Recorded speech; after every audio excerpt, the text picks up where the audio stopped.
문 앞에서 며느리가 제 손을 밀쳐냈습니다. 피냄새 나는 어머님 같은 사람이 왜 우리 집 집들이에 오세요? 그때 아들은 제 눈을 피하며 문을 닫아버렸습니다. 사돈어른은 조용히 웃으며 말했죠. 솜술에나 끌던 분이 이런 집에도 와보시고 좋으시죠? 저는 그 자리에서 아무 말도 하지 않았습니다. 혼자 골목길을 걸어 나오며 손수레를 끌던 제 손을 내려다봤습니다. 그날 밤 저는 조용히 서류 한 장을 꺼내 들었습니다. 그리고 이틀 뒤 그들의 집 대문에는 빨간 딱지 한 장이 붙었습니다. 안녕하세요. 저는 금천구에 사는 72세 윤복녀입니다. 지금부터 손수레 끌던 시어머니라고 부르며 그들이 밟아버린 제 진짜 신분 이야기를 들려드리겠습니다. 유리잔이 맞부딪히는 소리와 박수, 그리고 얇은 카펫 위를 스치는 구두 소리가 바늘 끝에 선 공기처럼 날카롭게 귀를 때렸습니다. 사회자가 제 아들의 이름을 부르자 카메라 플래시가 터졌고 저는 구석 테이블에서 물컵을 들었습니다. 찬물 한 모금이 목을 타고 내려갈 때 묘하게 쇠의 맛이 났습니다. 그 순간 마음속 깊은 곳에서 낯선 긴장이 일어났습니다. 어머니, 잠깐만요. 그림이 망가지니까 저쪽으로 좀 가세요. 며느리가 다가와 제 어깨를 슬쩍 밀었습니다. 그녀의 짙은 향수 냄새에 숨이 막혔습니다. 미소는 단정했지만 말끝은 언제나 차가웠습니다. 오늘은 회사 공식 행사예요. 늘 쓰시던 쓰레기 같은 건 조금 그렇잖아요. 그녀는 제 손에서 손수건을 빼앗아 쓰레기통에 던졌습니다. 사진은 기록으로 남아요. 오늘은 완벽해야 해요. 순간 제 손끝이 굳었습니다. 주변의 플래시가 번쩍일 때 아들은 무대 위에서 머리를 숙이며 말했습니다. 부족한 제가 이 자리에 설 수 있었던 건 아내와 선배님들과 동료들 덕분입니다. 그 한마디에 연회장은 환호로 가득 찼습니다. 하지만 그의 입에서는 단 한 번도 어머니라는 말이 나오지 않았습니다. 그 아이가 제 피와 땀으로 대학을 다녔다는 걸 아무도 모르는 듯 했습니다. 저는 조용히 미소를 지었습니다. 그래, 오늘은 축하하는 자리니까. 그 말이 속으로만 흘렀습니다. 하지만 제 마음 한구석은 이미 단단하게 굳고 있었습니다. 그녀의 향수 냄새와 샴페인 향이 뒤섞이던 그 자리, 저는 처음으로 내가 그들에게 아무것도 아닌 존재가 되었구나 하는 걸 느꼈습니다. 남편이 세상을 떠난 지 벌써 30년이 넘었습니다. 그날 이후 저는 폐철과 고무를 다루며 아들을 키웠습니다. 쇳가루가 손에 박히고 기름때가 머리에 스며도 단 한 번도 일을 놓지 않았습니다. 남편이 마지막으로 제 손에 쥐어준 열쇠가 있었습니다. 이건 성수동 창고 금고 열쇠야. 사람은 변해도 쇠는 배신 안 해. 이걸 잃지 마. 그 말은 제 인생의 문장이 되었습니다. 남들은 고물상이라고 불렀지만 저는 그 안에서 구조와 흐름을 보았습니다. 성수, 시흥, 청계. 그 안에는 제 이름으로 된 자산이 숨겨져 있었습니다. 저는 사람 대신 숫자를 믿었고 그 숫자들이 저를 지켜주었습니다. 어머니, 행사 끝나면 알아서 집으로 바로 돌아가세요. 며느리가 다시 다가와 낮게 말했습니다. 현관 앞에 손수레 같은 건 좀 두지 마시고요. 그녀는 미소를 지었지만 그 말의 끝엔 분명히 경계선이 있었습니다. 당신은 우리 안에 못 들어와요. 저는 웃음 흉내만 내고 대답했습니다. 그래, 나는 먼저 가 있을게. 파티가 끝나자 아들이 제게 말했습니다. 엄마, 이제 공식적인 자리는 그냥 오지 마세요. 괜히 구설수 생기면 서로 곤란하잖아요. 그 말이 이상하게도 낯설지 않았습니다. 저는 그저 고개를 끄덕였습니다.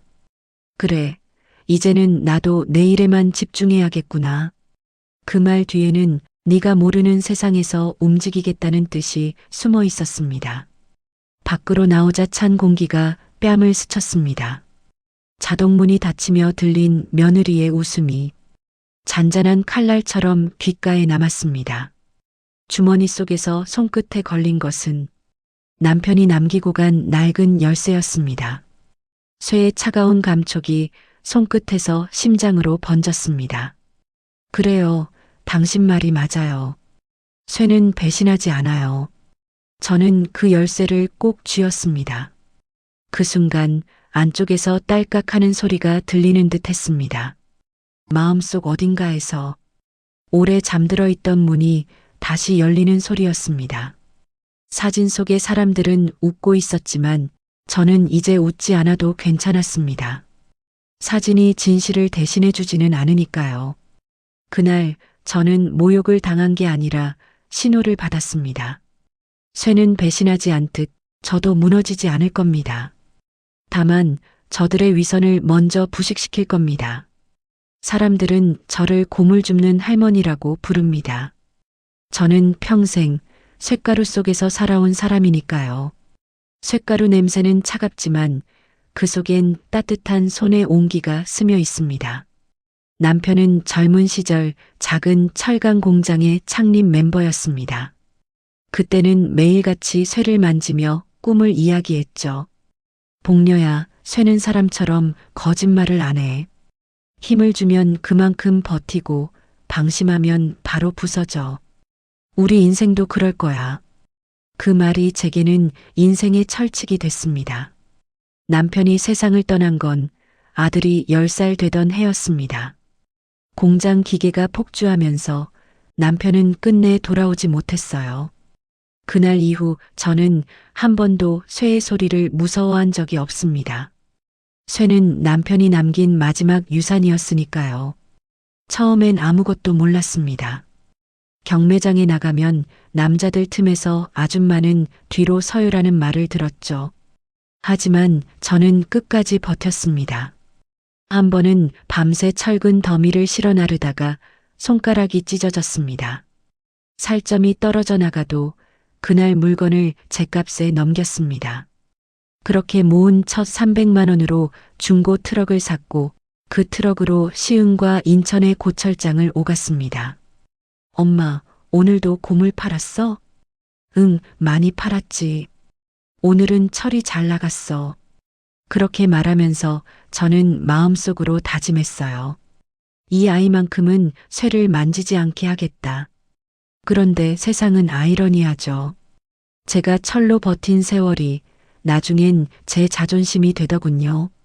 새벽 4시 남들은 아직 자고 있을 때 저는 창고 문을 엽니다. 철문을 여는 소리가 제 심장 박동이었어요. 겨울엔 손끝이 얼어붙어 쇳덩이를 놓치기도 했지만 이것도 내일이지 하며 웃었습니다. 저에게는 남편이 남긴 작은 금고 하나가 있었습니다. 남편이 세상을 떠나던 날 제 손에 꼭 쥐어주며 말했죠. 복녀야, 이건 내가 필요할 때 열어라. 절대 아무에게도 넘기지 마. 그 말이 마지막이었습니다. 그때는 아무도 그 금고를 신경 쓰지 않았습니다. 저 역시 그저 유품 하나 남겼구나 하고 서랍 깊숙이 넣어두었죠. 안엔 서류 몇 장과 작은 도장 하나뿐이었습니다. 뭔지 모르는 낡은 글씨들, 오래된 도장, 그게 얼마나 큰 의미인지 저는 알지 못했습니다.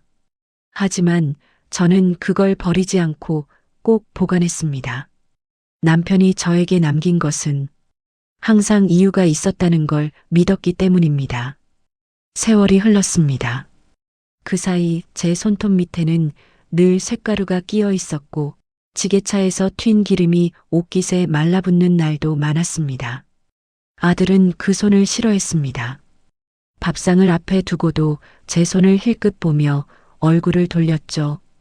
하지만 저는 그 손이 자랑스러웠습니다. 이 손이 네 밥상 차려줬어. 그 말이 습관처럼 제 입에 붙어 있었습니다. 그리고 며느리를 처음 봤을 때 그녀는 제 손을 오래 바라보더니 살짝 찌푸리다가 이내 입꼬리만 살짝 올렸습니다. 아, 이런 냄새가 나는 손으로 사셨구나. 마치 그런 말이 묻어 있는 것 같은 아주 짧고 아주 뾰족한 웃음. 그 순간에도 저는 아무 말 하지 않았습니다. 그저 속으로만 생각했죠. 괜찮다. 이 손에는 당신들이 모르는 세월이 묻어 있으니까. 쇠의 냄새는 오래 남습니다. 비가 오면 창고 안에 쌓인 철근에서 흙냄새와 섞여 올라오는 그 냄새.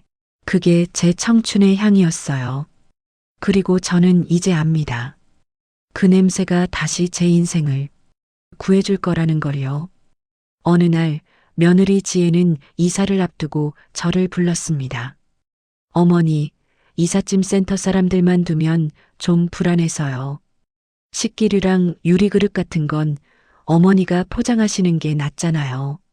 말은 부탁이었지만 목소리는 지시처럼 들렸습니다. 그녀가 찾은 건 도움이 아니라 노동이었습니다. 분당 신도시의 새 아파트는 멀리서 봐도 새것 냄새가 났습니다. 문 앞에서 바코드를 찍자 문이 부드럽게 열렸고 엘리베이터 안의 거울 속엔 장갑든 제 손이 어색하게 비쳤습니다.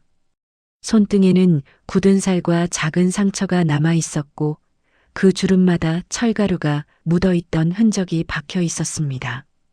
저는 그 손으로 남편의 관을 붙잡았고 아들을 안아 올렸고 지금은 며느리의 이삿짐을 듭니다.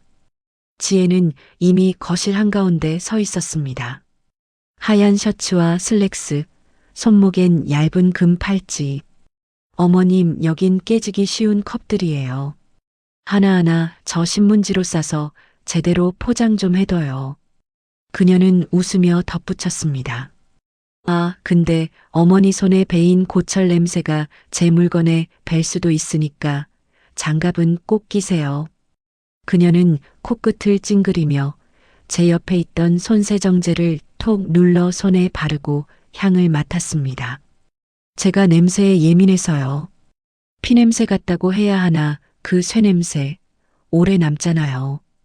그 말에 순간 손끝이 저릿했습니다. 저는 아무 말 없이 고무장갑을 꼈습니다. 손가락마다 눅눅한 감촉이 퍼졌고 장갑 안에 갇힌 땀의 열이 천천히 살 속으로 스며들었습니다. 신문지로 그릇을 싸면서도 그녀의 말이 계속 귓가에서 맴돌았습니다. 피냄새. 저는 그 냄새 속에서 평생을 살아왔습니다.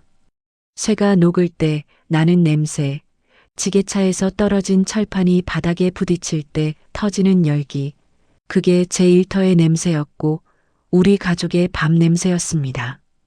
그릇을 포장하며 쳐다보니 지혜는 고가의 가죽 소파 위에 앉아 휴대폰을 보고 있었습니다. 민수 오빠는 오늘 회의 있어서 못 와요. 승진 심사라 바쁘대요. 이번에 잘 되면 전무 올라간대요. 그녀는 저를 바라보지 않고 핸드폰만 쳐다보며 말했습니다. 컵을 싸던 제 손이 잠시 멈췄습니다. 저기, 저 상자들은 주방 쪽으로 옮겨둘까? 제가 물었습니다. 아니요, 어머님은 그릇만 포장하세요. 그냥 제가 하라는 것만 하면 되세요. 무거운 건 기사님들이 하실 거예요. 그녀는 여전히 고개를 들지 않은 채 말했습니다. 제가 상자 하나를 옮기려 하자 지혜가 갑자기 다가왔습니다. 아, 잠깐만요. 그녀는 제 손을 보고 얼굴을 찌푸렸습니다. 이거 여기 묻었어요. 그녀는 물티슈를 꺼내 제 손등위에 올렸습니다. 그러면서 코를 살짝 찡그렸습니다. 아, 이 냄새, 공장 냄새죠? 그 철 냄새가 은근히 오래 가더라고요. 저는 아무 대답도 하지 않았습니다. 그녀는 물티슈를 쓰레기통에 버리며 손을 털었습니다. 괜찮아요. 이제 깨끗해졌어요. 조심 좀 해주세요. 그녀는 주방 쪽으로 향하며 말했습니다. 우리 엄마는 이런 거 한 번도 안 해봤거든요. 손에 흙이나 기름 묻는 걸 너무 싫어하세요. 그래서 제가 어릴 때부터 깔끔하게 자라서 그런가 봐요. 그 말에 저는 미소를 흉내냈습니다. 깔끔하다는 말이 이토록 잔인할 수도 있구나 싶었습니다. 점심 무렵 이삿짐 센터 직원이 말했습니다. 어르신, 좀 쉬세요. 그녀가 대답했습니다. 괜찮아요. 우리 어머님은 이런 일 익숙하시니까요. 작업을 마친 뒤 장갑을 벗으니 손이 새빨갛게 달아올라 있었습니다. 손바닥에 눌린 주름이 잔뜩 남아 있었고 손끝에는 신문지 잉크가 희미하게 묻어 있었습니다. 잠시 후 향수 냄새가 짙게 퍼졌습니다. 지혜가 손에 들고 있던 건 탈취제였습니다. 그녀는 웃으며 말했습니다. 이거 향 좋아요. 어머님도 한번 써보세요. 아, 만지지는 마시고. 제가 뿌려드릴게요. 이거 뿌리면 그 철냄새 같은 거 금방 사라져요. 그녀는 향수를 공중에 뿌린 뒤 제 쪽으로 한 번 더 흔들었습니다. 향이 목구멍에 걸려 들어왔고 그 독한 향에 잠시 숨을 쉬기가 어려웠습니다. 그녀는 모른 척하며 웃었습니다. 봐요, 공기가 확 달라졌죠? 그 순간 저는 내내 참았던 마음이 터져 나왔습니다. 지혜야, 냄새라는 게 사람 손에 배는 게 아니야. 제가 천천히 말하자 그녀는 웃었습니다. 그건 어머님 세대 생각이고요. 요즘은 관리가 안 되면 바로 티나요.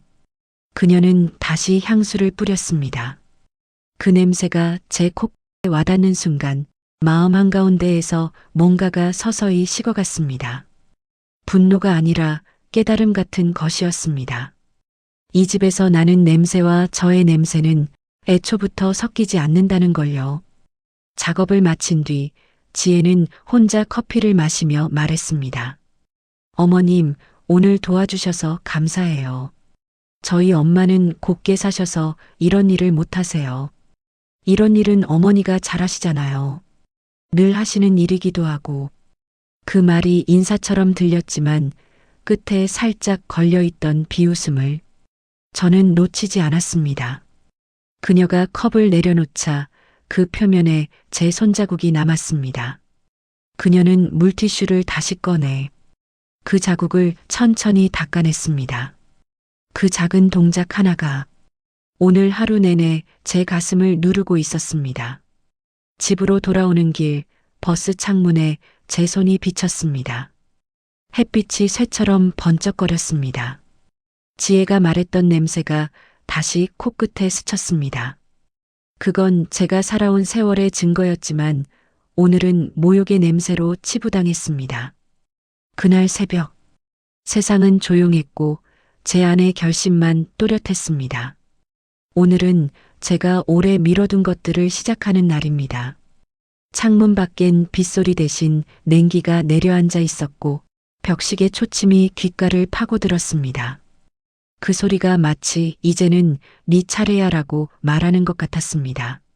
하루, 이틀, 한 달을 참아왔지만 오늘만큼은 다르다고 느꼈습니다.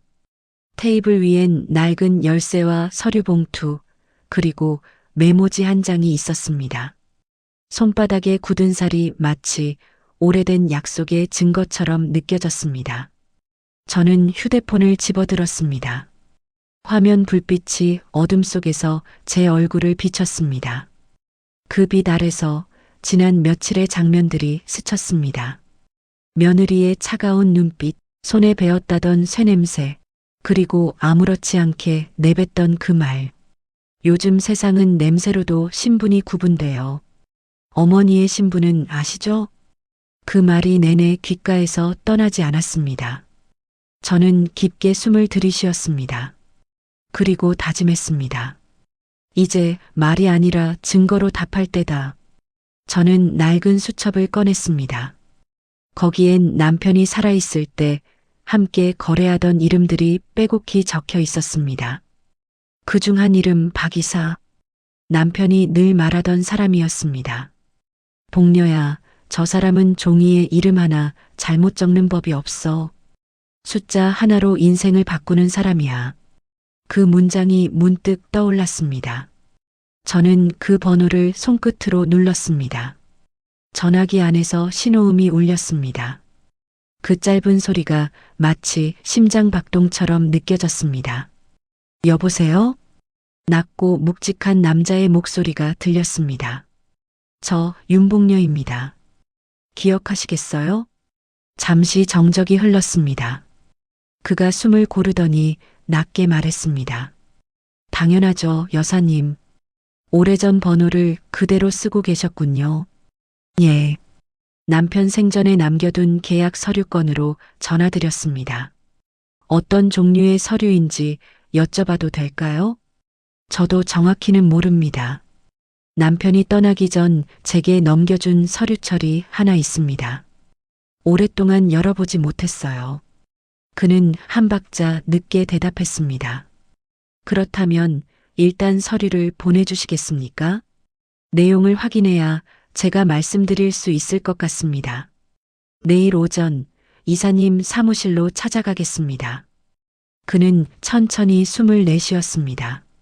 여사님, 그 오래된 서류가 지금 어떤 의미를 가질지 저도 장담 못합니다.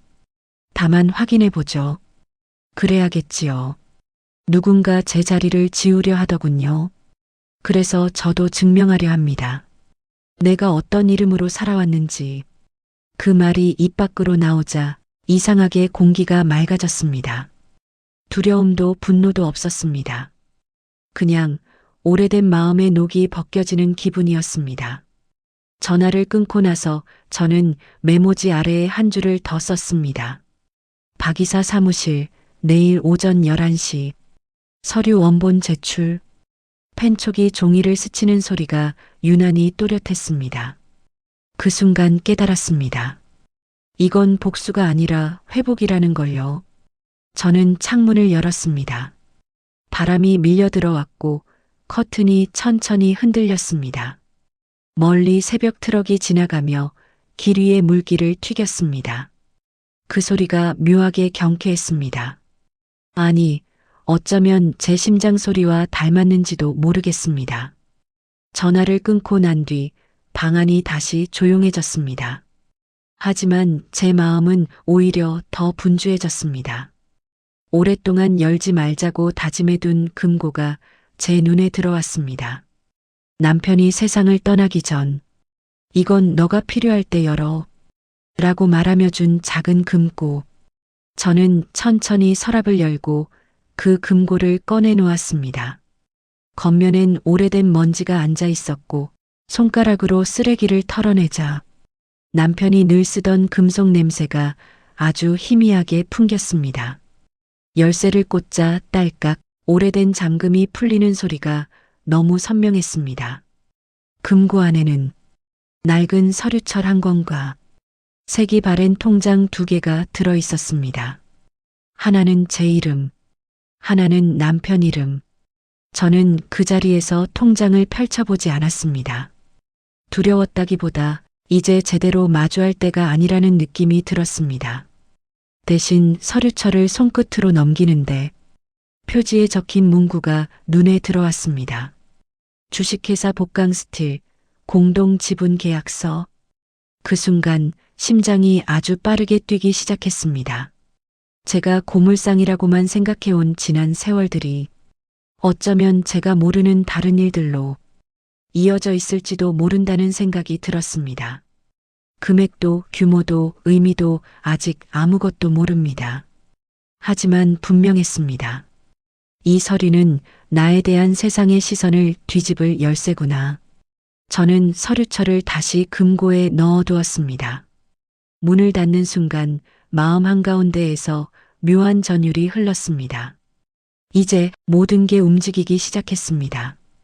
다음 날 아침 저는 남편이 남긴 서류철을 꺼내 작은 청가방에 넣었습니다. 금고문을 닫는 순간 그 안에서 스멀거리던 오래된 금속 냄새가 손끝에 남았습니다. 그 냄새가 이상하게 마음을 진정시켰습니다.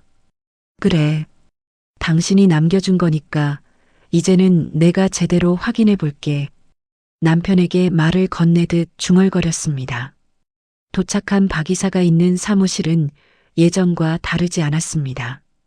예전 남편이 살아있을 때 자주 들렀던 곳이었습니다. 성수동 오래된 골목 끝 회색 외벽에 작은 간판 하나. 문을 밀자 차가운 공기와 오래된 기계 기름 냄새가 섞인 향이 천천히 코끝을 스쳤습니다. 그 냄새가 이상하게도 마음을 편안하게 했습니다. 남편과 함께 이곳을 오가던 기억이 아주 얇은 먼지처럼 가슴 위에 내려앉았습니다. 사무실 문을 두드리자 문 너머에서 들리던 서류 넘기는 소리가 멈추었습니다. 여사님이십니까? 그 목소리는 변하지 않았습니다. 낮고 묵직하고 사람을 안심시키는 힘이 있었습니다. 문이 열리자 박 이사가 앞에 서 있었습니다. 예전보다 주름이 깊어졌지만 눈빛은 흐려지지 않았습니다. 그는 순간 눈가가 젖은 듯했고 곧바로 고개를 숙이며 말했습니다. 정말 오랜만입니다. 여사님, 이게 얼마만입니까? 형님 보내드린 후로 이렇게 뵙는 건 처음이네요. 그 말에 가슴이 저릿했습니다. 남편과 함께 이곳에서 자주 웃던 날들이 떠올랐습니다. 그러게요. 세월이 많이 흘렀지요. 형님께서 떠나시고 벌써 몇 년입니까? 벌써 30년도 더 지났지요. 그는 잠시 말을 잇지 못하고 고개를 끄덕였습니다. 그 표정에는 남편을 형님이라 부르며 따랐던 사람만이 할 수 있는 진심 어린 그리움이 배어 있었습니다. 그런 사람이 한 명은 있다는 것에 저는 묘한 위로를 느꼈습니다. 그가 잠시 숨을 고르고 말했습니다. 형님이 제게 종종 말씀하셨죠. 박 이사, 우리 집 사람은 숫자보다 마음이 먼저 움직여. 그러니까 너가 잘 부탁한다. 그 말이 아직도 생생합니다. 그는 제 옆에 의자를 잡아당기며 말했습니다. 여사님, 형님이 마지막으로 맡기고 간 서류가 어떤 건지 아십니까? 아니요. 그냥 필요할 때 열어보라고만 했습니다. 가방에서 서류철을 꺼내 그의 앞에 조심스럽게 놓았습니다. 그는 마치 귀한 유물을 다루듯 천천히 손을 댔습니다. 이 필체 형님 글씨네요. 박 이사는 표지를 한번 쓸어보고 서류를 펼쳐 넘기기 시작했습니다. 한 장, 두 장, 종이가 부딪히는 소리가 사무실의 공기를 가르는 듯 했습니다. 서류를 넘길 때마다 그의 눈썹이 아주 조금씩 들썩였습니다. 놀람 그리고 확신. 여사님, 그의 목소리가 아주 낮게 깔렸습니다. 이게 아직 그대로 있었습니까? 예. 남편이 떠나던 날 제게 준 그대로입니다. 남편의 유품으로 간직하고만 있었어요. 그는 깊게 숨을 들이쉬고 말을 이었습니다. 여사님, 예전에 형님이 이 서류는 절대 잃으면 안 된다고 하셨습니다. 언젠가 꼭 여사님에게 큰 도움이 될 거라고. 여기 적힌 지분 비율, 그리고 창고 토지 명의. 이건 형님이 그냥 보관하라고 준 수준이 아닙니다. 여사님을 주인으로 두신 겁니다. 마음이 순간 철렁 내려앉았습니다. 남편이 세상을 떠나던 그날 밤 그가 제 손을 꼭 붙잡고 말했습니다. 복녀야, 이건 내가 필요할 때 열어라. 절대 아무에게도 넘기지 마. 그 목소리가 다시 귓가에 울렸습니다. 박 이사, 대체 이게 뭔지, 왜 남편이 저한테 남긴 건지 알고 계셨습니까? 그는 고개를 천천히 저었습니다. 저도 정확히는 모릅니다. 하지만 형님이 지키려 했던 게 분명히 있습니다. 두 번째 장을 넘기자 그의 눈빛이 조금 더 깊어졌습니다. 세 번째 장, 네 번째 장. 그는 매번 종이를 넘길 때마다 숨을 들이쉬고 내쉬었습니다. 그리고 마침내 서류철을 덮었습니다.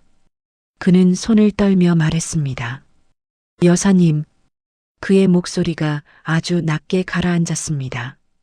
제가 복강 스틸의 숫자를 형님과 함께 쥐고 살았던 사람입니다.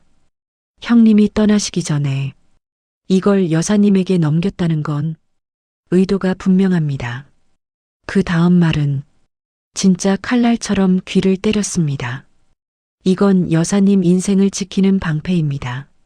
저는 그 순간 마른 입술을 한번 삼켰습니다. 박 이사, 이게 어느 정도 가치가 되는 건가요? 그는 바로 답하지 않았습니다. 대신 서류철을 제 쪽으로 밀었습니다. 저도 지금 이 자리에서 단정할 수 없습니다. 내용이 오래됐고 일부는 재평가가 필요합니다. 그는 제 얼굴을 똑바로 바라보며 말했습니다. 3일만 시간을 주십시오. 정확하게, 아주 정확하게 정리해서 여사님께 보고 드리겠습니다. 저는 천천히 고개를 끄덕였습니다. 그래요, 기다릴게요. 그는 서류철을 다시 묶으며 말했습니다. 형님이 왜 이걸 여사님께 남겼는지 저는 알 것 같습니다. 왜요? 믿을 수 있는 사람에게 주는 거죠. 흔들리지 않을 사람에게. 그 말이 이상하게 오래 가슴에 남았습니다.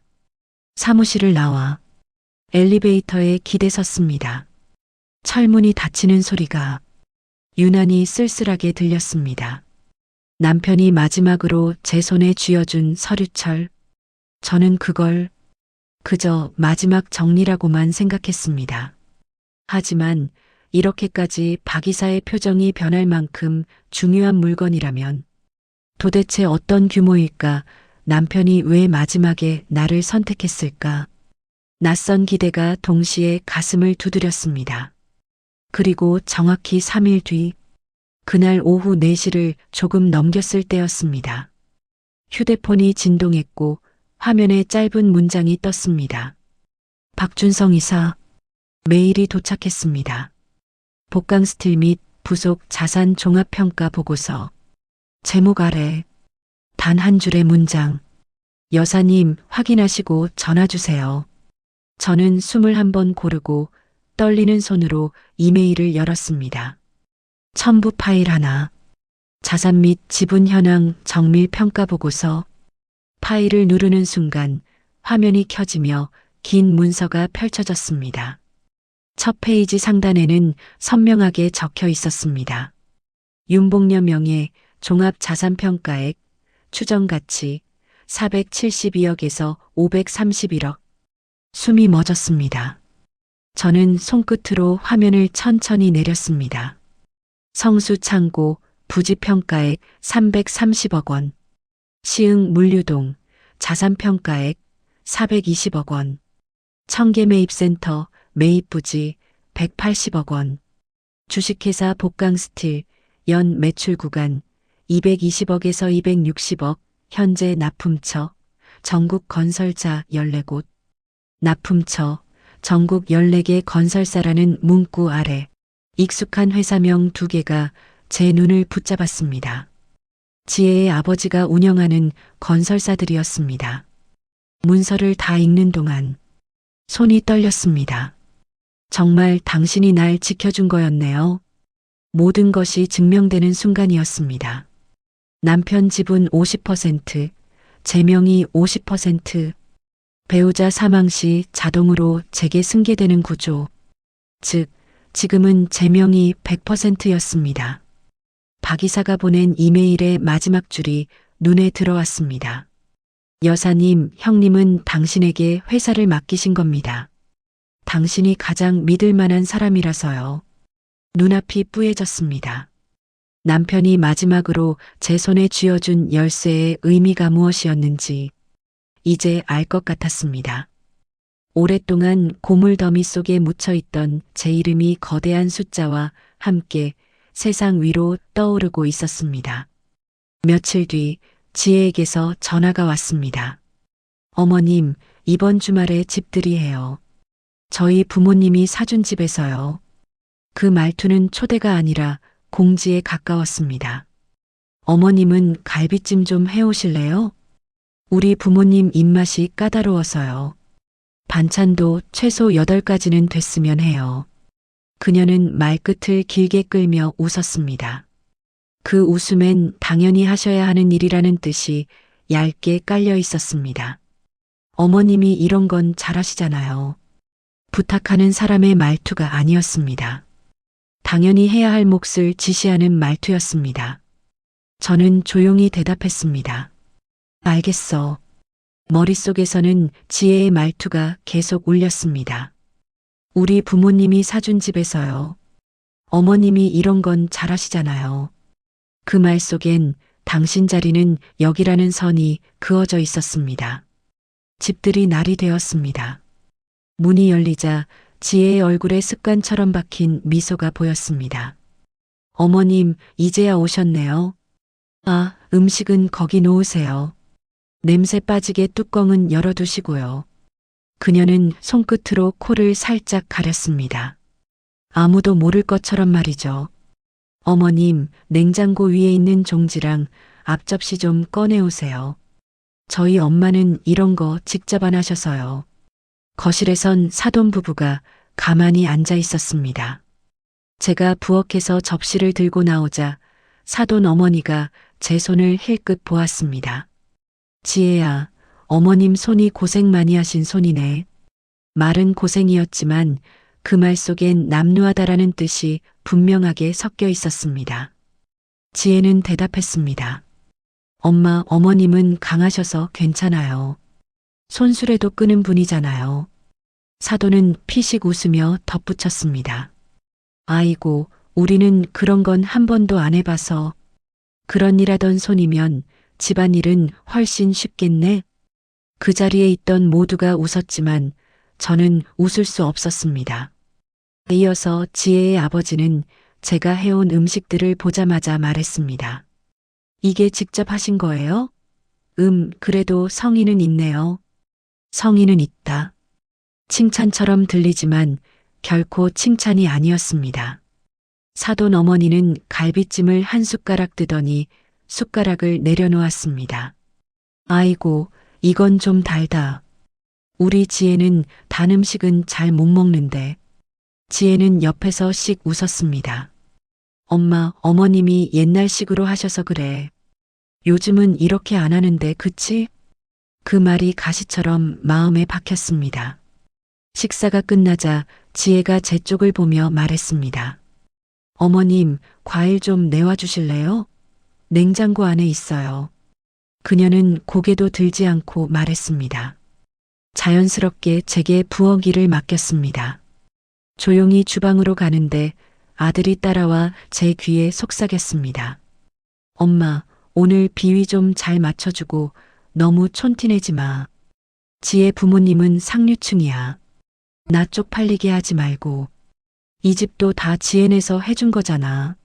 엄마 때문에 이상하게 보이면 나 곧 제가 과일을 가져오자 사돈 어머니가 접시를 보며 혀를 찼습니다. 아이고 지혜야, 과일은 네가 직접 하지 그랬니? 사돈 어른이 과일 깎기가 익숙하진 않으신가 봐. 솜씨가 깔끔하진 않네. 그 말이 제 귓가를 찔렀습니다. 제가 손질한 걸 보고 하는 말이라는 걸 모두가 알고 있었습니다. 아들조차 그들을 거들었습니다. 엄마, 다음엔 좀 더 보기 좋게 내와. 사돈 어른들이 드시기 불편하시잖아. 지혜는 웃으며 말했습니다. 그래도 어머님이 손이 빠르셔서요. 이렇게 금방금방 내오잖아요. 그들에겐 어떤 감사도 어떤 배려도 없었습니다. 그저 저를 두고 부려먹기 좋다고만 말하고 있었습니다. 즉, 저는 손님 맞이 도우미가 되어버린 것이었습니다. 잠시 뒤 지혜는 다시 제 쪽으로 와 말했습니다. 어머님, 저희 커피도 부탁드려요. 저는 말없이 주방으로 걸어갔습니다. 거실에서는 사돈들이 웃으며 앉아 있었고 저는 주방에서 뜨거운 물을 붓고 있었습니다. 커피를 타고 있는데 그들의 대화 소리가 들렸습니다. 사돈 어머니가 제 등을 보며 말했습니다. 지혜야, 어머님 허리가 많이 굽으셨다. 역시 오래 고생하셔서 그래. 지혜는 말했습니다. 엄마, 어머님은 고생 체질이야. 그래서 이런 집안일까지 도와주시는 게 편하신가 봐. 그 웃음 속에 당신은 평생 노동만 해온 사람. 이라는 말이 노골적으로 숨어 있었습니다. 사돈 어머니는 제가 타온 커피를 받자 코끝을 찡그렸습니다. 아, 이거 믹스커피네. 난 믹스커피는 좀 그런데 사돈 아버지는 한 모금 마시고는 대놓고 말했습니다. 지혜야, 이런 건 가난한 어르신들이나 마시던 건데 너희 집에서 이걸 먹게 될 줄은 몰랐네. 지혜는 웃으며 말했습니다. 어머님이 커피 머신에 익숙하지 않으신가 봐요. 커피를 타달라고 부탁드렸더니 집에서 가져오신 건지 믹스커피를 타오셨네. 이어서 사돈 어머니가 말했습니다. 그래도 정성을 생각해서 마시죠 뭐. 다음에는 커피 머신으로 부탁드려요, 사돈. 그 자리에서 저는 말없이 고개를 숙였습니다. 제 커피가, 제 손이, 제 존재 자체가 그들 앞에서 철저하게 무시되는 순간이었습니다. 집으로 돌아가기 전 지혜는 문 앞으로 배웅을 나오며 말했습니다. 어머님, 오늘 수고 많으셨어요. 부모님이 어머님 정성은 좋다고 하셨어요. 시골스럽지만 정겹다고요. 오늘 고생하셨어요. 그녀는 끝까지 웃고 있었습니다. 하지만 그 웃음은 저를 밟고 올라선 사람만이 지을 수 있는 그런 웃음이었습니다. 집 밖으로 나오는데 찬 바람이 뺨을 스쳤습니다. 손에 남은 설거지 거품 냄새보다 지혜의 말이 더 오래 남았습니다. 저는 조용히 중얼거렸습니다. 그래, 오늘 확실히 알았다.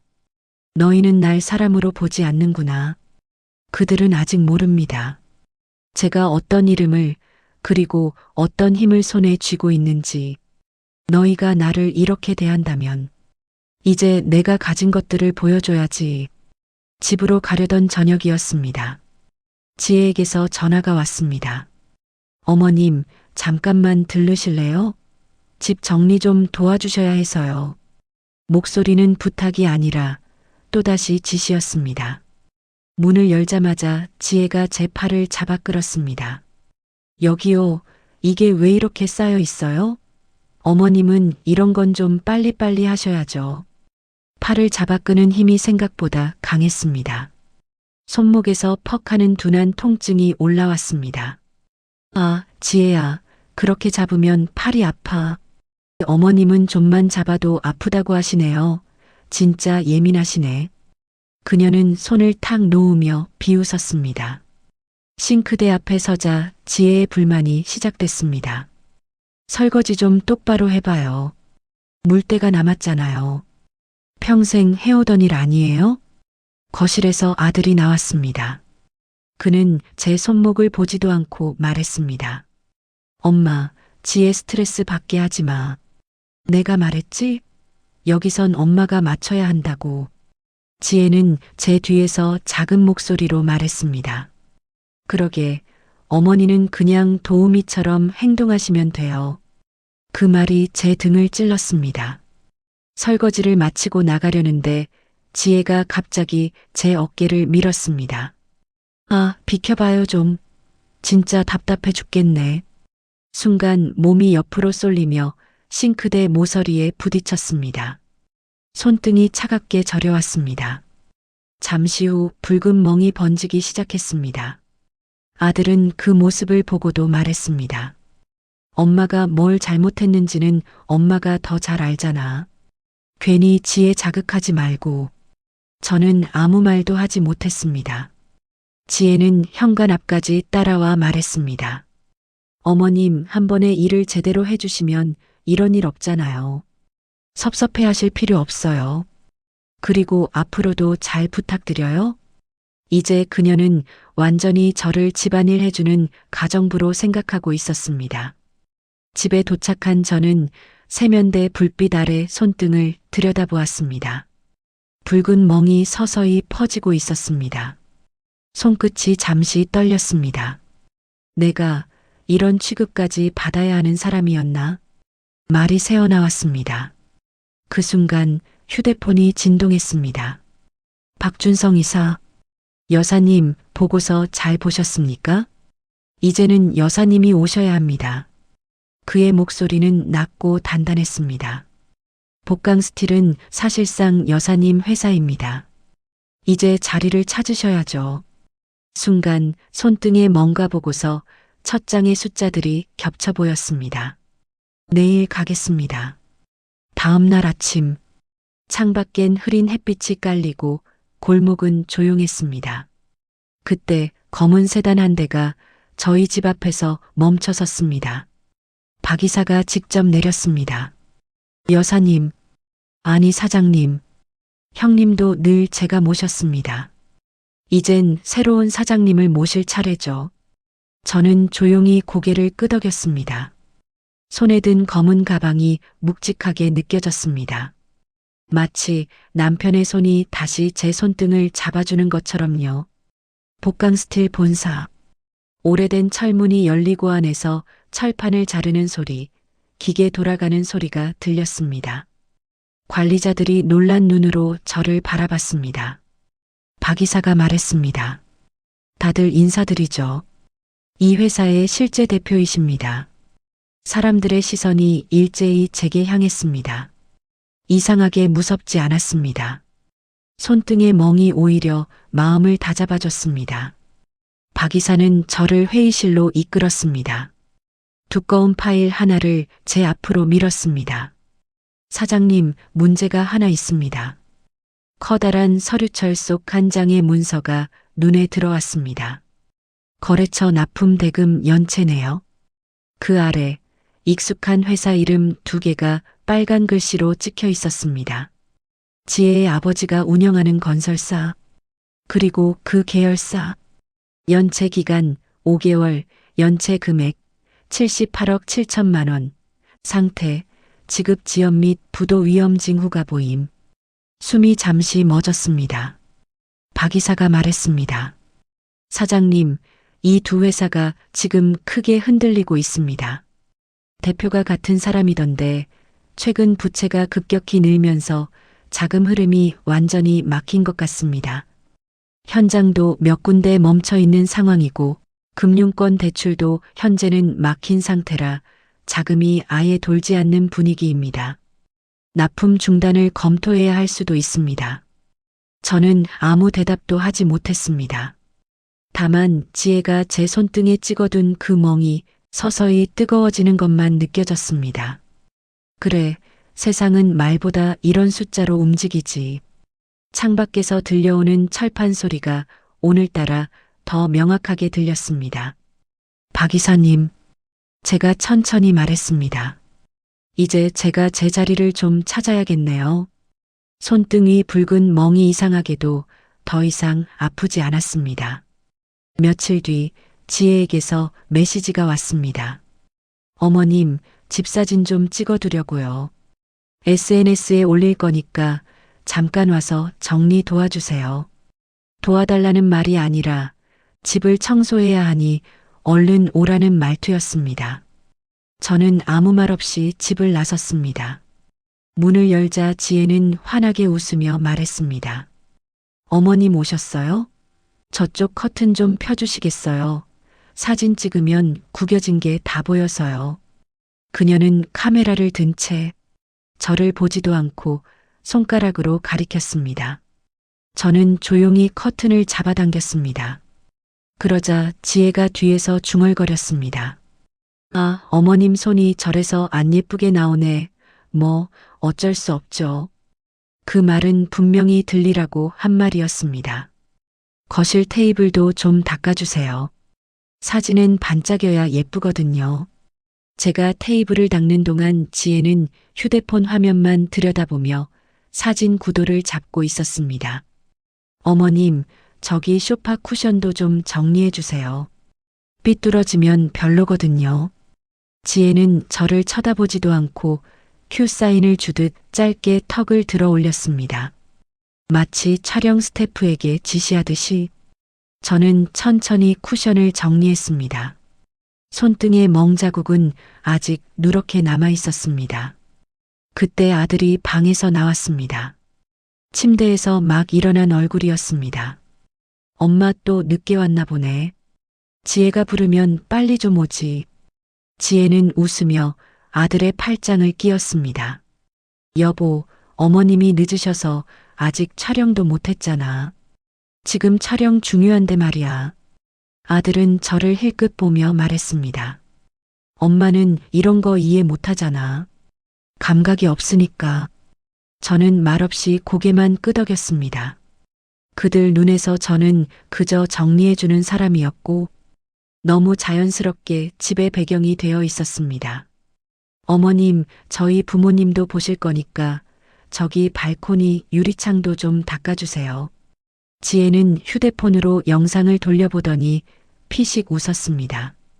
어머님, 지난번에 말씀드린 것처럼 2번 말 안 하게 한 번에 제대로 좀 부탁드려요. 그 말이 가슴을 찌르는 듯 들어왔지만 저는 아무 말도 하지 않았습니다. 이제는 이런 말도 익숙해진 것 같아 스스로가 어쩐지 더 서글펐습니다. 발코니 유리를 닦고 있을 때였습니다. 갑자기 집을 울릴 정도로 문을 두드리는 소리가 들렸습니다. 아들과 지혜는 서로를 바라보며 의아하다는 듯 서 있었습니다. 아들이 문을 열자 정장을 입은 남자 2명이 서 있었습니다. 안녕하세요. 법원 집행관입니다. 지혜는 멍하니 그들을 바라봤습니다. 예, 법원 집행관이요? 집행관 한 명이 서류를 펼쳐 들었습니다. 채권 압류 및 추심 명령이 기한 내 이행되지 않아 현장 확인을 위해 방문했습니다. 아들은 당황한 얼굴로 말했습니다. 잠깐만요. 잘못 오신 것 같은데요?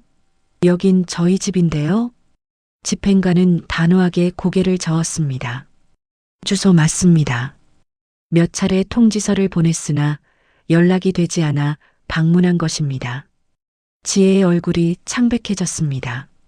저희는 그런 통지 받은 적 없어요. 저희 집은 아무 문제가. 집행관은 그녀의 말을 끊었습니다. 해당 건설사의 연체 및 부도 위험 사안입니다. 그 건설사는 사돈이 운영하는 회사, 즉 지혜 아버지의 회사였습니다. 그리고 복강 스틸에게의 미지급 대금, 박 이사가 제게 보여준 그 서류 한 장, 갑자기 모든 조각이 딱 맞아떨어졌습니다. 아들과 며느리 둘 다 제 얼굴을 보지 못했습니다. 그들은 서로에게 매달리며 당황하고 있었으니까요. 그때였습니다. 복도에서 빨간 딱지를 붙이는 소리가 들렸습니다. 지혜는 소리를 질렀습니다. 저게 뭐예요? 우리 집에 저런 걸 왜 붙여요? 집행관은 차분히 대답했습니다. 압류 표시입니다. 정리되기 전까지는 떼면 불법입니다. 지혜는 바닥에 주저앉았습니다. 아니에요. 우리 집은 괜찮은데 왜? 아들은 멍하니 서 있다가 저를 돌아보며 말했습니다. 엄마, 이게 뭐야? 도대체 이게 왜 우리한테 이럴 땐 어떻게 해야 해? 저는 아무 말도 하지 않았습니다. 이 상황이 왜 일어나는지, 여기서 누가 어떤 대금을 갚지 않았는지 이미 알고 있었으니까요. 저는 말없이 신발을 신었습니다. 아들이 저를 불렀습니다. 엄마 어디가? 지금 좀 같이 있어줘. 지혜도 떨리는 목소리로 말했습니다. 어머님, 진짜 이게 뭐예요? 우리 어떻게? 저는 잠시 그들을 바라봤습니다. 단 한마디도 하지 않았습니다. 그리고 조용히 말했습니다. 집 정리는 다 끝났으니까 나는 이만 갈게. 저는 조용히 문을 닫고 나왔습니다. 그리고 속으로 아주 낮게 중얼거렸습니다. 이제 너희도 알 때가 됐지. 현관문이 닫히는 소리가 오늘따라 유난히 묵직하게 들렸습니다. 집으로 돌아온 저는 숨을 천천히 고르고 손등의 멍을 다시 바라봤습니다. 멍은 누렇게 번져가고 있었습니다. 하지만 색이 짙어질수록 제 마음은 이상하게 차분해졌습니다. 그래, 이제 나도 움직여야지.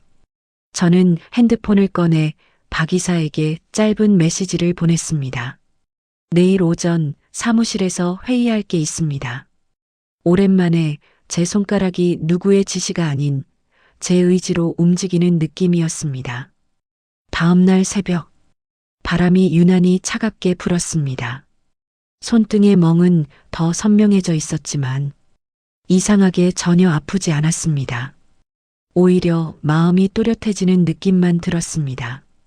그때였습니다. 골목 아래에서 검은 세단 한 대가 천천히 멈춰섰습니다.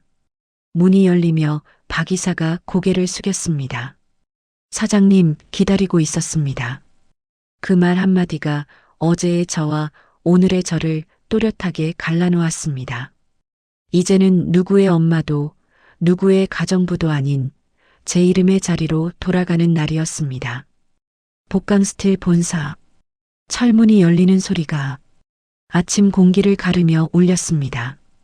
안쪽에서는 철판을 자르는 소리, 지게차의 경고음, 용접 불꽃이 부딪히는 소리가 낯익은 합창처럼 흘렀습니다. 사장님, 이쪽으로 모시겠습니다. 복도 끝 회의실 문이 열리자 이미 몇 명이 앉아 있었습니다.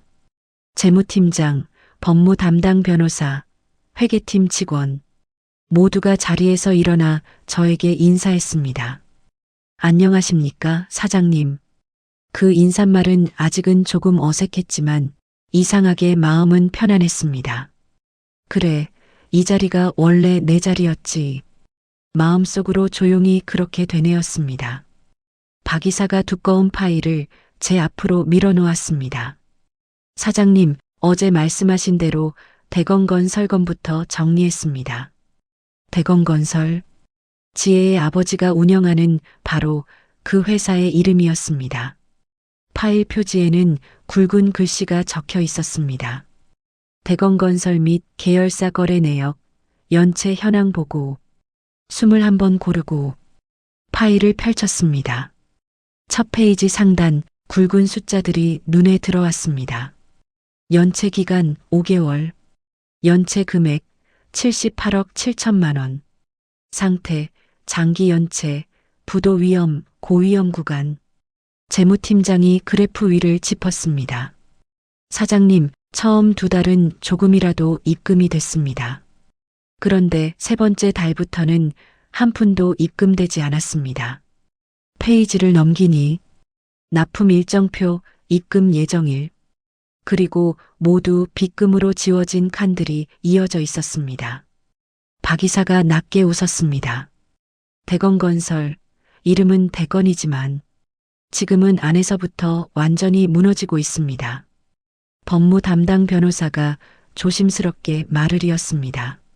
사장님, 이대로 방치하면 복강스틸 자금 흐름에도 위험 신호가 옵니다. 한 업체를 봐주기 시작하면 다른 거래처들도 줄줄이 미루기 시작할 수 있습니다. 저는 고개를 천천히 끄덕였습니다. 그래. 돈 앞에서 사람들은 정말 금방 무너지지.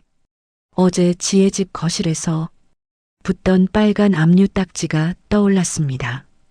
부도 위험, 미지급 대금, 압류 통지, 그 모든 단어들의 중심에 복강스틸의 이름이 얽혀 있다는 사실이 조용히 스쳐 지나갔습니다.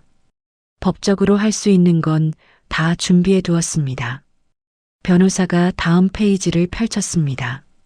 지급 명령 신청서 초안, 채권 압류 및 추심 명령 신청 가능 내역, 추가 담보 설정 및 가압류 검토표. 박 이사가 조심스럽게 말을 보탰습니다. 사장님, 이전 대표님께서는 대건건설과의 인연 때문에 몇 번을 봐주셨습니다. 그땐 대건건설이 탄탄했고 미뤄져도 언젠가는 입금이 됐으니까요. 그는 파일을 제 쪽으로 밀었습니다. 하지만 지금의 대건건설은 저희가 기다려줄 이유가 없습니다. 결정을 내려주셔야 합니다. 회의실은 잠시 고요해졌습니다. 저는 창밖을 보았습니다. 포크레인이 철을 옮기고 작업자들이 철근을 들고 이동하는 모습들. 저 사람들의 월급은 회사의 현금 흐름으로 나가는 거지. 지혜가 저를 부려먹던 집, 거실, 제가 닦아준 테이블, 펴준 커튼, 손등에 남은 멍, 그리고 그 위에 붙던 빨간 딱지. 모든 장면이 머릿속에서 한꺼번에 맞물렸습니다. 입술 끝에서 웃음인지 한숨인지 모를 숨이 새어나왔습니다.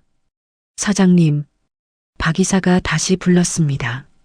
대건건설 대표와 계열사 대표, 둘 다 대건회장 일가입니다. 그 말에 지혜가 늘하던 말들이 스쳐 지나갔습니다. 우리 아빠 회사 현장만 수십 개예요. 우리 집은 평생 돈 걱정 없어요. 그리고 집들이 날.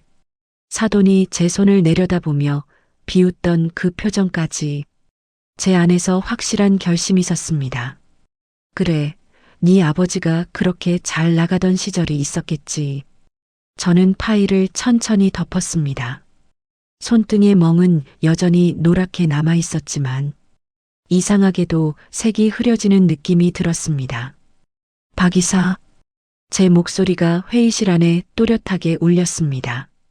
대건건설, 다른 거래처와 똑같이 처리합시다. 모두의 시선이 제 얼굴로 향했습니다. 오늘부로 특별 대우는 없습니다.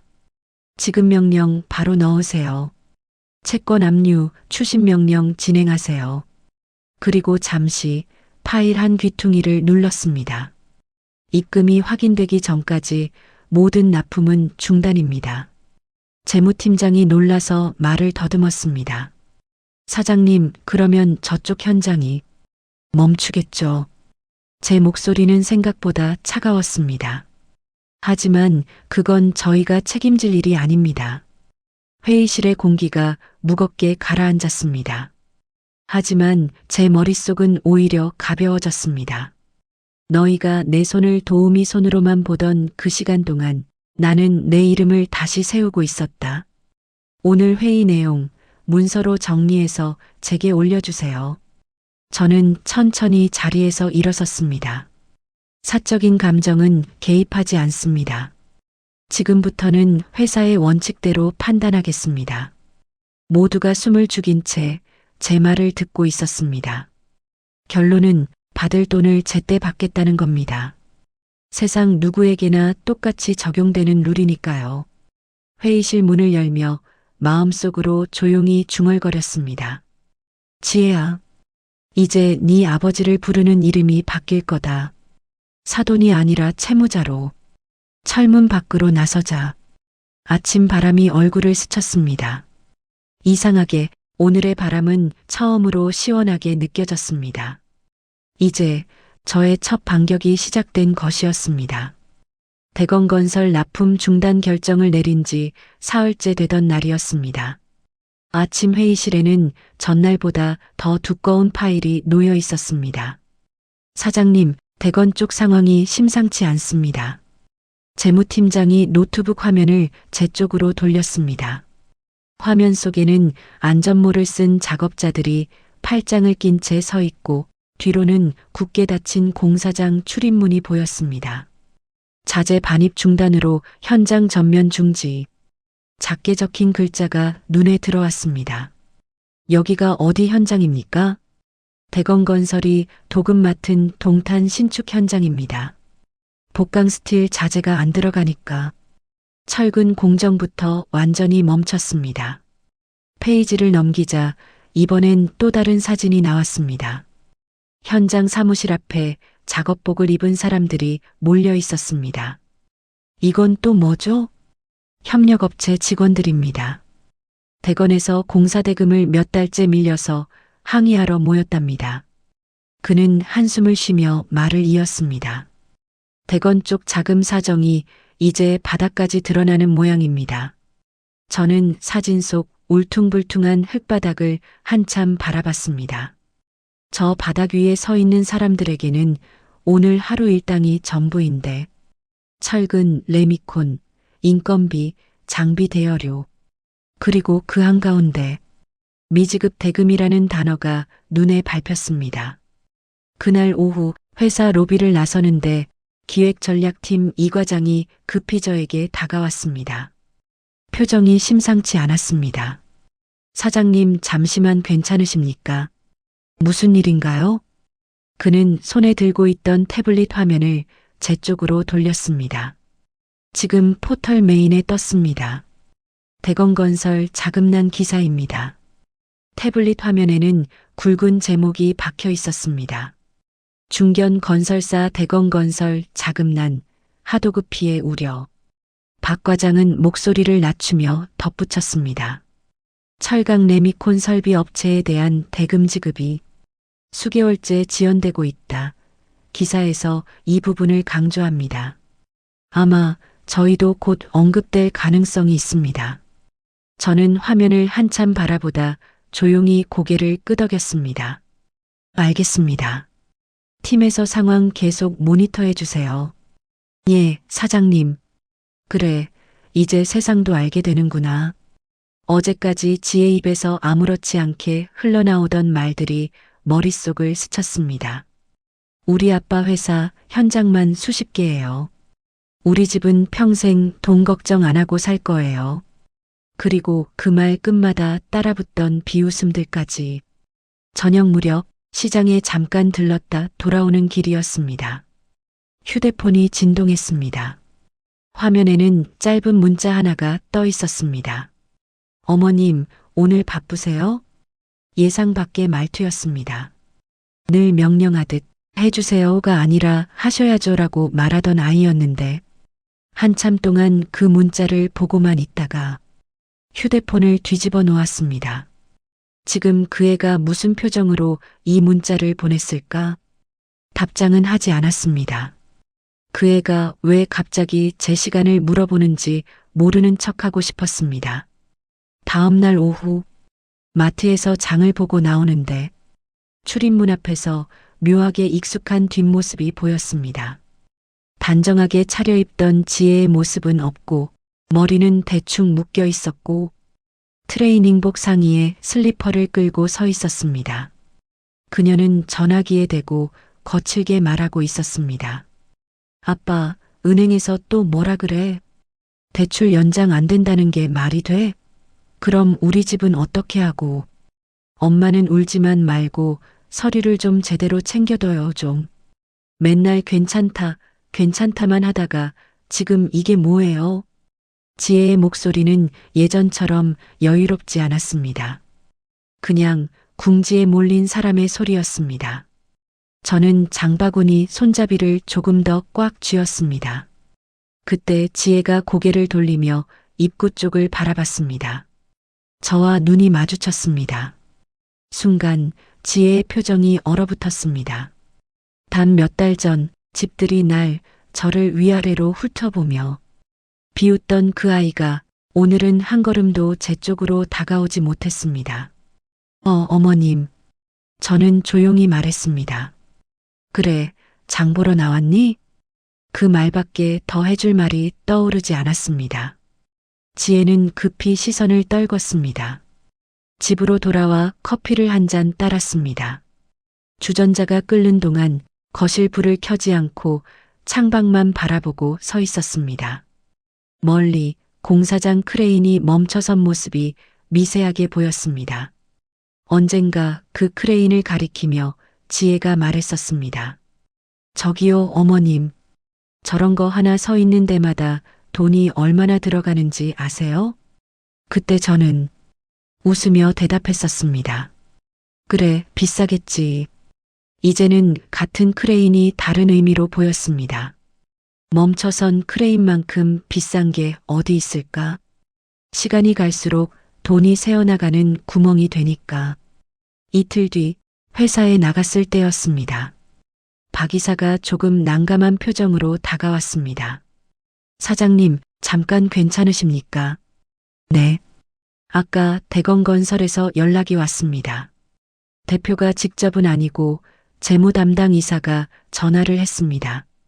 무슨 내용이었습니까? 납품 중단 건입니다.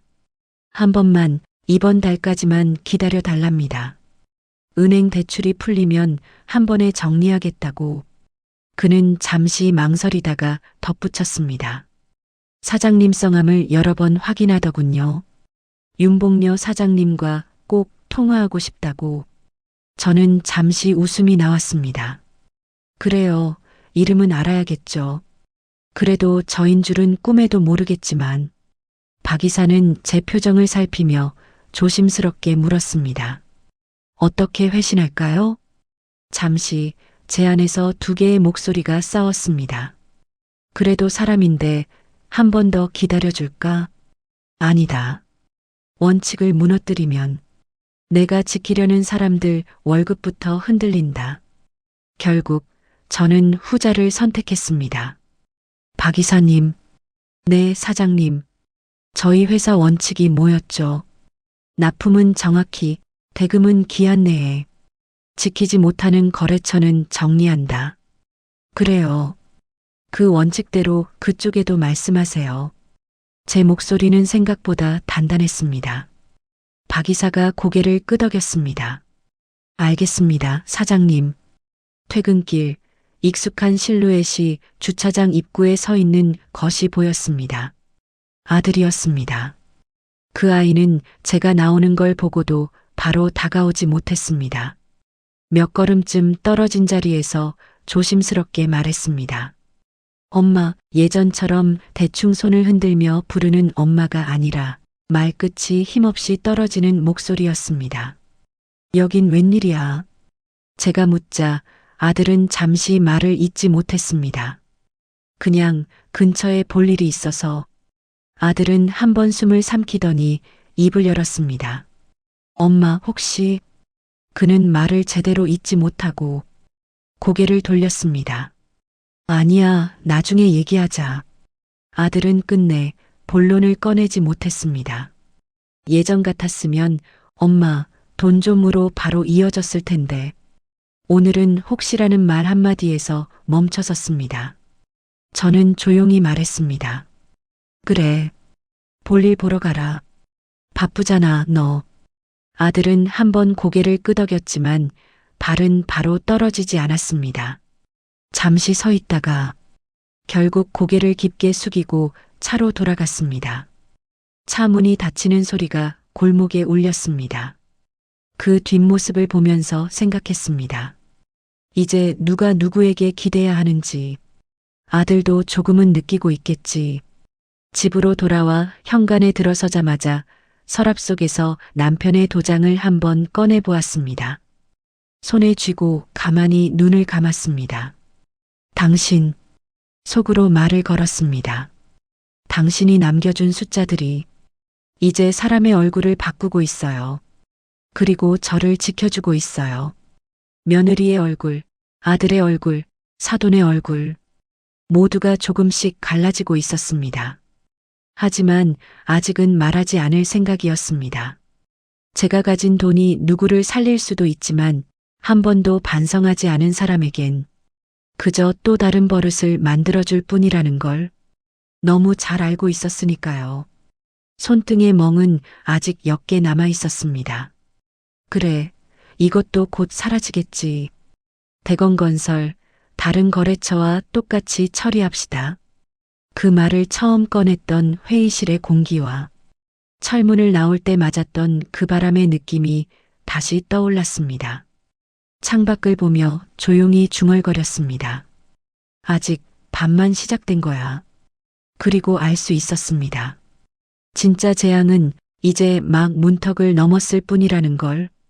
아침 뉴스를 틀자마자 첫 화면에서 두 개의 실루엣이 지나갔습니다. 대건건설, 대표 긴급 체포, 38억 횡령, 법인 자금 유용, 협력사 리베이트, 대건 회장일가 전면 조사, 모자이크 너머로 보이는 어깨선, 걸음걸이, 체구. 지혜의 아버지였습니다. 잠시 뒤 지혜 어머니의 실루엣도 스쳤습니다. 결국 갈 때까지 갔구나. 저는 커피잔을 들어 조용히 입에 댔습니다. 오래된 생각들이 천천히 가라앉았습니다. 뉴스는 숨도 쉬지 않고 이어졌습니다. 대건건설 본사 앞, 기자들이 포위하듯 둘러싸고 플래시를 터뜨렸습니다. 회장님, 횡령 혐의 인정하십니까? 계열사 줄부도 사실입니까? 자재업체들이 납품 중단했다던데요. 그 화면을 철강 협력사 단체방 사람들이 공유하며 말했습니다. 복강 스틸이 제일 먼저 끊었다더라. 선제 대응 잘했네. 거긴 내부 정보가 빠르다니까. 복강 스틸이라는 이름이 대화방에 떠다녔습니다.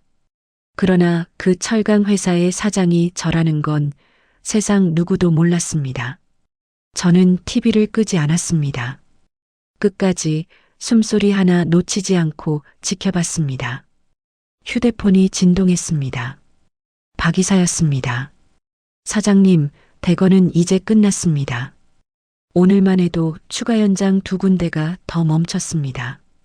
납품 중단 결정, 정말 신의 한 수였습니다. 잠시 뒤 영상 하나가 도착했습니다. 대건건설 대표의 집 앞, 즉 지엔의 본가 앞에 세무조사, 압수수색팀이 들이닥친 장면이었습니다. 금고 여세요. 여기 서류 전부 반출합니다. 법인 통장 다 확인해야 합니다. 지혜 어머니가 울부짖고 아버지는 조사관들에게 둘러싸여 있었습니다. 사람들이 휴대폰을 들고 서 있는 모습도 보였습니다. 저는 그 모든 장면을 말도 표정도 없이 바라봤습니다. 그리고 오후 사무실에 도착하자마자 재무팀장이 달려왔습니다. 사장님 보셨습니까? 대건 모든 현장 멈췄습니다. 그는 SNS 화면을 보여줬습니다. 동탄, 광교, 수원 신축 공사 전면 중단, 노동자 500명 귀가 조치, 협력사 대표들 대건 본사 앞 집결, 그리고 영상 속에서 작업자들 사이에 이런 말이 들렸습니다. 이번에 납품 끄는 철강 회사 있잖아. 복강스틸? 대표가 여자라더만. 이름이 뭐랬지? 제 이름의 일부분이 스쳤습니다. 그러나 누구도 그 윤 씨가 손수레 끌고 다니던 사람이라곤 상상도 못했습니다. 저의 정체는 여전히 완벽하게 그림자 속이었습니다.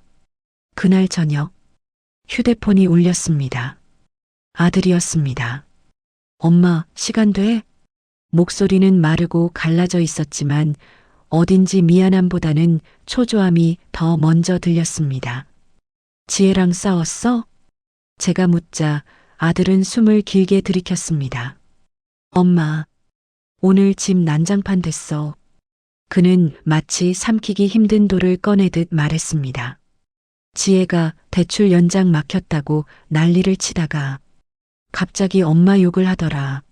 엄마가 우리 집 대출 보증이라도 서줄 수 있겠냐고 평생 손수레나 끌던 가난한 사람이라서 우리 집 구할 능력 없다고 소리치더다고. 지혜가 제게 했던 말들을 이번엔 아들 앞에서 그대로 내뱉은 것이었습니다.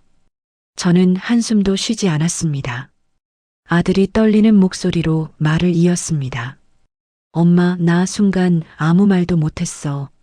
지혜는 접시 던지고 울고 경찰까지 왔다 갔어. 저는 조용히 물었습니다. 그래서 넌 지금 무슨 말을 하고 싶은데? 그제야. 아들은 진짜 목적을 꺼내 놓았습니다. 엄마, 혹시 우리 좀 이번만 도와줄 수 있어? 드디어 나왔습니다. 늘 마지막에 꺼내던 그 말. 결국은 이번에도 돈이었습니다. 돈 조금만. 지혜 말로는 이번 달만 넘어가면 된대. 저는 조용히 말을 끊었습니다. 아들아. 응. 네가 말하는 이번 달은 벌써 몇 번째니? 아들은 숨을 들이켰습니다. 아니, 엄마, 그게 아니라. 더 말하지 마라. 끊자. 저는 기다리지 않고 전화를 끊었습니다. 한참 후 이번엔 갑자기 지혜에게서 전화가 왔습니다. 어머님, 엄마가 응급실에 실려갔어요. 뒤에선 지혜 아버지의 다급한 고함 소리가 뒤엉켜 들려왔습니다. 저는 천천히 숨을 고르고 단 한마디만 했습니다. 몸 조심하고. 그리고 전화를 끊었습니다. 창밖을 보며 생각했습니다. 아직은 누구도 구해줄 이유가 없다. 내가 가진 돈은 사람을 살릴 수도 망칠 수도 있다. 하지만 그들에게는 어떤 손도 내밀지 않는 것이 가장 정확한 판단이었습니다. 사흘 뒤 저녁 식탁에 앉아 조용히 차를 마시고 있을 때였습니다. 휴대폰이 길게 울렸습니다. 아들이었습니다. 받지 않으면 안 될 것 같은 느낌이 들었습니다. 엄마. 아들의 목소리는 이미 떨리고 있었습니다. 우리 집에 이런 게 왔어. 종이를 넘기는 바스락거림이 들렸습니다. 아들은 숨을 깊게 들이켰다 내쉬며 말했습니다. 집이 경매로 넘어간대. 목소리에는 절망이 가득했습니다. 한 달 안에 집 비우래. 저는 말없이 창밖만 바라봤습니다. 잠시 뒤 조용히 물었습니다. 그래서 넌 지금 왜 나한테 전화했니? 아들은 잠시 침묵하며 대답 대신 숨을 몰아쉬었습니다. 엄마, 우리 갈 데가 없어. 지혜는 계속 울고 있고, 그리고 결국 몇 년 동안 반복되던 그 문장이 튀어나왔습니다. 엄마, 제발, 이번만, 한 번만 더 도와줘. 예전의 습관적 의존과는 결이 달랐습니다. 오늘의 그 말은 절벽 끝에서 손가락 하나로 버티는 사람의 소리였습니다. 지혜는 왜 직접 전화 안 하니? 아들은 숨을 삼키듯 대답했습니다. 엄마 볼 낯이 없대. 그 말에 집들이 날의 장면들이, 그 가족들이 저를 대했던 태도와 모든 순간들이 몽타주처럼 떠올랐습니다. 어머님은 이런 비싼 거 모르시죠? 어머님 손으로는 사진 안 예뻐요. 손수레 끄는 분이 뭘 알아요. 이제는 하나도 아프지 않은 말이지만 그 말들이 다시 귓가를 스치듯 지나갔습니다. 그래서 아들은 호흡을 제대로 고르지도 못한 채 말했습니다. 우리 집 이번 달 안으로 경매 넘어가. 장모님은 아직 병원에 있고 장인어른은 조사받으러 불려가고, 그리고 마침내 진짜 목적이 튀어나왔습니다. 엄마, 제발 우리 좀 살려줘. 저는 아주 조금 고개를 기울였습니다. 살려달라? 응, 엄마, 나 엄마밖에 없어. 저는 대답 대신 아들이 손에 쥐고 있을 서류를 떠올렸습니다. 아마도 거기엔 대출 연체, 압류 예정, 경매 개시 등의 내용이 적혀 있겠죠. 그들이 자랑하던 평생 걱정 없다라는 문장에 정확한 반대편에 있는 단어들. 아들아. 응. 저는 아주 단단한 목소리로 말했습니다. 끊자. 오늘은 나도 피곤하다. 전화기 너머로 아들의 숨소리가 멈췄습니다. 엄마, 진짜 이러지 말고 제발. 저는 말을 잘랐습니다. 지금까지 너희가 나를 어떻게 대해왔는지 그것부터 천천히 떠올려 봐라. 아들은 침묵했고 숨소리만 들렸습니다. 통화가 끊기기 직전 아들의 마지막 속삭임이 들렸습니다. 엄마, 우리 이제 정말 끝난 것 같아. 저는 아무 말도 하지 않았습니다. 전화를 끊고 나서 거실에는 아무 소리도 남지 않았습니다. 창밖에서 스치는 서늘한 바람만 집안을 천천히 채워갔습니다. 그리고 생각했습니다. 사람은 무너져 봐야 자신이 가지고 있던 오만의 무게를 알게 된다. 다음 날 오후였습니다. 초인종이 울렸습니다. 문을 열자 아들이 서 있었습니다. 전보다 더 야위어 보였고 입술은 말라붙어 있었습니다. 엄마, 나 잠깐 들어가도 돼? 엄마 잠깐 들어가도 돼? 저는 잠시 그 얼굴을 바라보다 천천히 고개를 끄덕였습니다. 들어와. 아들은 조용히 신발을 벗고 들어왔지만 거실 한가운데 서서 앉지도 못한 채 주변만 둘러봤습니다. 집이 조용하네. 아들이 예전에는 답답하다고 비웃던 집이었으니까요. 저는 평소처럼 식탁에 앉아 차를 내렸습니다. 앉아. 아들은 조심스레 마주 앉았습니다. 테이블 위에서 그의 손가락만 떨리고 있었습니다. 엄마, 어제 전화 미안했어. 거의 들리지 않을 만큼 작게. 저는 아무 대답도 하지 않고 찻잔을 아들의 앞으로 밀어놓았습니다. 아들은 큰 숨을 들이켰습니다. 엄마, 우리 집 진짜 어떻게 해야 할지 모르겠어. 그 목소리는 도움을 구한다기보다 믿고 있던 게 무너진 신세 한탄에 가까웠습니다. 네가 전화로 말했잖아. 집 경매 넘어간다고. 제가 담담히 말하자 아들은 묘하게 흔들리는 표정을 보였습니다. 엄마는 진짜 아무렇지도 않아? 왜 내가 흔들려야 하니? 아들은 잠시 말문이 막혔습니다. 그리고 손톱을 물어뜯듯 말했습니다. 지혜는 엄마가 영끌을 해서라도 우릴 도와줄 수 있었던 거 아니냐고 그러더라. 저는 찻잔을 내려놓았습니다. 그 얘기를 하려고 온 거니? 아들은 고개를 저었습니다. 아니, 그게 아니라 어젠 너무 흥분했고 엄마가 혹시라도 좀 말끝을 흐렸습니다. 그때였습니다. 아들이 테이블에서 떨어뜨린 휴대폰을 줍기 위해 몸을 숙였습니다. 그리고 고개를 들려던 순간 식탁 아래 의자 옆에 놓인 두꺼운 서류 파일이 시야에 들어왔습니다. 표지의 절반이 보였습니다. 복강스틸 2분기 재무보고서. 그 위엔 대충 올려둔 메모지 한 장이 겹쳐 있었습니다. 윤봉려 대표님 미팅 자료 박 이사. 아들의 눈동자가 그 글씨를 따라 움직였습니다. 처음엔 그냥 스쳐보는 정도였지만 두 번째 줄에서 움직임이 멈췄습니다. 저 서류에 엄마 이름이. 저는 아무 말도 하지 않았습니다. 마치 전혀 본 적 없는 물건이라는 듯 찻잔만 천천히 들어 올렸습니다. 아들은 서류에서 눈을 떼지 못한 채 입술을 씹었습니다. 이거 엄마 거야? 남의 물건을 그렇게 유심히 보는 습관, 누가 생각나네? 집들이 날 지혜의 표정을 떠올렸는지 아들은 눈을 피했습니다. 엄마가 이런 자료를 왜 갖고 있어? 질문이 아니라 두려움에 가까운 목소리였습니다.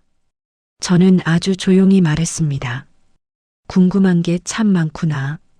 아들은 자리에서 일어나지도 못한 채 서류와 저 사이에서 시선을 옮기지 못했습니다. 엄마, 진짜 뭐 하는 사람이야? 그 질문이 떨어지는 순간 거실 공기가 아주 미세하게 흔들렸습니다. 저는 대답하지 않았습니다. 찻잔을 내려놓으며 차갑게 말했습니다. 넌 니네 집 걱정이나 해. 내가 뭐든 너와는 상관없는 일이야. 아들은 숨조차 내쉬지 못한 채 굳었습니다. 정체를 확신할 수는 없었지만 확실한 건 하나였습니다. 어제의 엄마와 오늘의 엄마는 완전히 다르다는 것. 그리고 그 변화가 아들에게는 어떤 추락보다 더 무서운 일이었을 겁니다. 잠시 후 저는 말했습니다. 가라, 오늘은 할 말 없다. 아들은 집 밖으로 나가기 직전 서류를 마지막으로 한 번 더 바라보았습니다. 그리고 거의 속삭이다시피 중얼거렸습니다. 설마 아니겠지. 문이 닫히고 난 뒤 저는 식탁 위 메모지를 다시 집어들었습니다. 윤봉려 대표님. 그 글씨를 손끝으로 가만히 누르며 생각했습니다. 이제 곧 저 아이들도 내가 누군지 알게 되겠지. 아침에 일어나 뉴스를 틀었습니다. 복강스틸 윤봉려 대표 긴급 대책회의 소집. 대건건설 납품 중단 후 업계 구조조정 본격화. 화면 아래로 제 이름이 천천히 지나갔고 제가 회의실로 들어가는 장면이 그대로 찍혀 있었습니다. 저는 커피 한 모금을 마시며 그 장면을 담담하게 바라봤습니다. 그래, 결국 이날이 오네. 집안은 고요했지만 어딘가에선 누군가의 세상이 무너지고 있겠죠. 가방을 들고 아파트 입구를 나서자 현관 앞에서 두 사람이 벌떡 일어섰습니다. 아들과 며느리 지혜였습니다. 둘의 얼굴은 밤새 울고 싸우고 무너진 사람들의 얼굴이었습니다. 지혜의 눈은 퉁퉁 부어 있었고 아들은 입술이 바짝 말라 있었습니다. 아들은 한 발 다가오며 떨리는 목소리로 말했습니다. 엄마, 복강스틸, 그게 진짜 엄마 회사야? 저는 가방을 고쳐매며 말했습니다. 시간 없어, 비켜라. 지혜가 급히 한 발 내밀었습니다. 어머님, 아침 뉴스에서 저희가 그걸 보고. 제가 고개를 들고 그녀의 눈을 잠시 바라보자 지혜는 바로 입을 다물었습니다.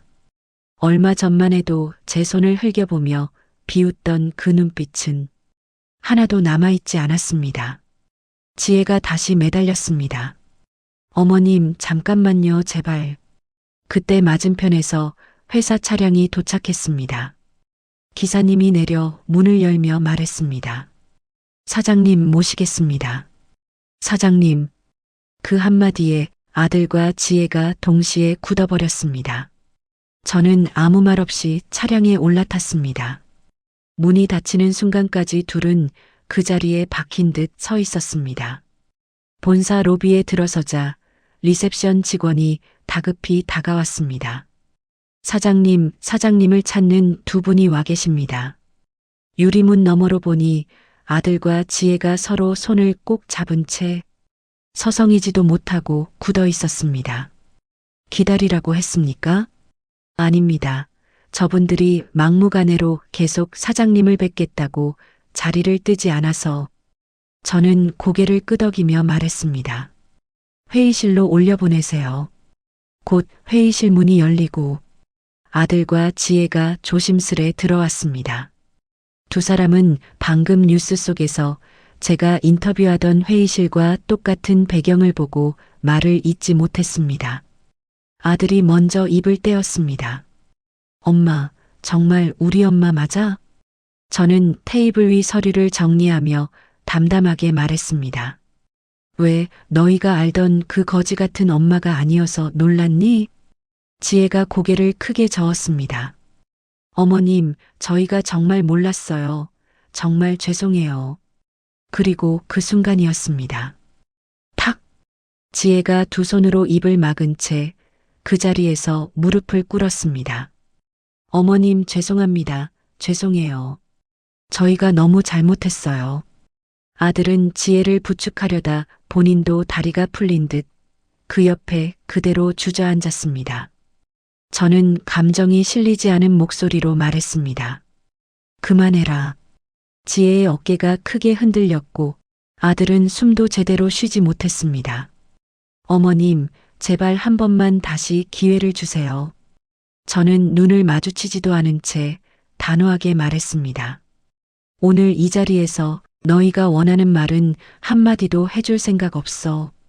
아들이 울먹이며 고개를 들었습니다. 엄마, 우린 정말 몰랐던 거야. 엄마가 이런 분인 줄은. 저는 그의 말을 잘랐습니다. 너희가 말하는 이런 분이 아니면 그렇게 사람을 무시해도 되는 거였니?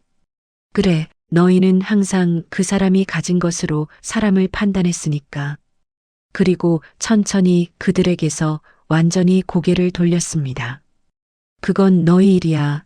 나와는 전혀 상관없어. 그 말을 내뱉는 순간 지혜는 두 손으로 바닥을 짚으며 울음을 터뜨렸고 아들은 고개를 깊이 숙이며 숨을 삼키고 떨었습니다. 저는 마지막으로 말했습니다. 너희는 이제 너희가 살아온 방식에 대한 대가를 이제부터 천천히 치러야겠지. 회의실엔 숨소리조차 들리지 않는 고요함만 남았습니다. 돌아가.